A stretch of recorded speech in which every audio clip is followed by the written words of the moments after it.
Après Rouen, les cités de la mobilité durable ont fait étape à Caen du 14 au 16 avril dernier.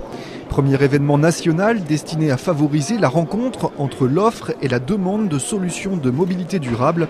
La manifestation proposait une nouvelle fois 2 journées professionnelles dans le cadre du salon Ouest Collectivité et une journée grand public dans le centre-ville de la capitale du Calvados. De retour sur sa terre d'élection, Miss France 2011, Laurie Tillman, a inauguré la manifestation en compagnie de Philippe Duron. Le député maire de Caen, président de la communauté d'agglomération, se félicite d'accueillir la 2e étape des cités de la mobilité durable. Aujourd'hui, la mobilité est avec le logement les 2 grands sujets en matière de développement durable auxquels les villes sont invitées ou confrontées. En effet, il faut que nous changions nos comportements en matière de mobilité pour être plus éco-responsables, émettre moins de CO2, avoir une plus grande efficacité énergétique et offrir des solutions alternatives au plus grand nombre de nos concitoyens. C'est une question majeure. C'est une des 3 ou 4 questions les plus importantes pour le maire et le président de l'agglomération.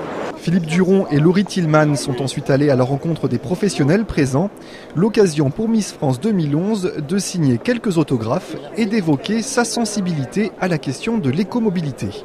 Je pense que c'est important de vivre avec son temps et justement d'aller à la rencontre de ces nouvelles technologies durables de façon à les mettre en place dans chacune des collectivités locales et je suis ravie du coup d'être ici pour découvrir toutes ces belles innovations. Constructeurs de voitures électriques, fabricants de bornes de recharge, concepteurs de vélos, de scooters ou de véhicules utilitaires, de nombreux professionnels étaient présents pour rencontrer les élus et les acheteurs des collectivités. Parmi les exposants, DBT conçoit, fabrique et commercialise des infrastructures de recharge pour véhicules électriques. Son représentant, Pierre Verlet, explique sa présence aux cités de la mobilité durable. Aujourd'hui, le CIMOD est un vecteur de communication autour de la mobilité durable, autour de la mobilité électrique.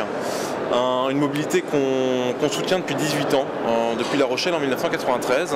Et le CIMOD est un de ces vecteurs de communication autour d'un nouveau mode de transport, d'un nouveau mode de fonctionnement et de nouveaux usages. Et c'est en ça qu'on est content d'être au CIMOD aujourd'hui.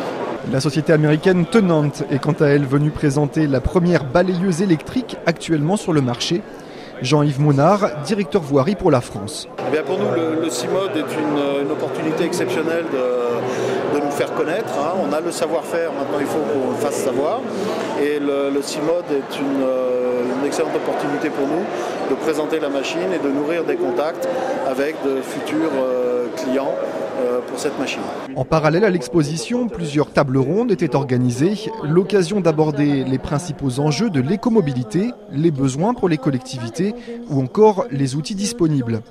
Parmi les intervenants, Igor Serzny, directeur transport et véhicules électriques à EDF. Ce qui est important, c'est la rencontre.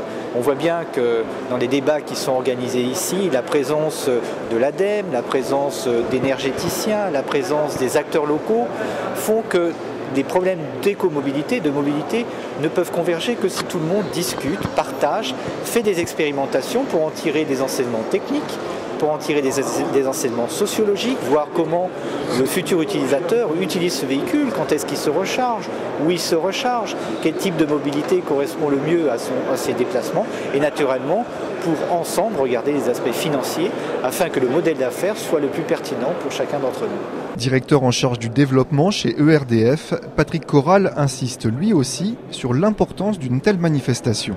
Aujourd'hui, je dirais que l'État a initié un véritable plan de déploiement sur les véhicules électriques avec des ambitions qui sont certaines. Et aujourd'hui, on s'aperçoit que le véhicule et le vecteur qui vont porter les déploiements sont avant tout les villes, les collectivités locales. Et donc le CIMOD, pour moi, c'est véritablement le lancement au travers des villes d'importance et de projets demain qui vont permettre, je dirais, une dynamique du véhicule électrique. EDF, ERDF, Massif, Schneider, Aguerre, Moveo, les principaux partenaires de l'événement étaient présents à Caen. La Massif en a profité pour sensibiliser les visiteurs à l'éco-conduite grâce à son simulateur. Là, nous sommes avec un logiciel d'éco-conduite pour apprendre 3 petits principes très simples afin de réduire sa consommation et donc ses émissions polluantes. Donc les 3 principes, passer pour les véhicules diesel toujours dans la zone verte, donc entre 1500 et 2000 tours. Deuxième principe, l'anticipation. Donc pour une question de sécurité et d'autant plus pour éviter de se servir de la pédale de frein, toujours décélérer sur la distance. Et troisième principe, avoir le pied léger sur l'accélérateur. Après Rouen et Caen, les cités de la mobilité durable feront étape dans l'est de la France prochainement, puis à Angoulême les 23 et 24 septembre.